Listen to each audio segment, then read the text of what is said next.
अस्सलाम वालेकुम नाज़रीन, मैं हूँ फातिमा मेहर। चलते हैं आज की अहम खबरों की तरफ। खबर शामिल करते हैं शहदादपुर से। सैयद उस्मान अली की रिपोर्ट के मुताबिक खंडेला बरादरी के नाम पर झूठा दावा किया जा रहा। अंजुमन दायरतुल इस्लाम की वजाहत। तफसीलात के मुताबिक शहदादपुर अंजुमन दायरतुल इस्लाम वेलफेयर एसोसिएशन सिंध रजिस्टर ने वजाहत जारी करते हुए कहा कि खंडीला बरादरी के चंद अफराद अपनी ज़ाती हैसियत में बरादरी के नाम को अहले सुन्नत खंडीला बरादरी से मंसूब कर रहे हैं, जो बिल्कुल दुरुस्त नहीं है, क्योंकि किसी भी मकतबा फ़िक्र से उनकी वाबस्तगी उनका अपना ज़ाती अमल है।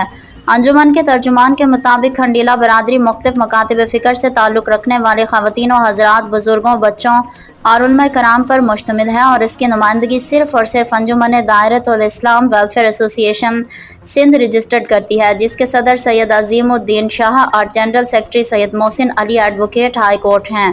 मज़ीद कहा कि सैयद फैसल इकराम की जानिब से मुबैना तौर पर ख़ुद को अहले सुन्नत खंडीला बरादरी के नाम से सरबराह ज़ाहिर करना झूठा और गुमराह कुन प्रोपेगेंडा है, जिसे अंजुमन दायरतुल इस्लाम सख्ती से मुस्तरद करती है।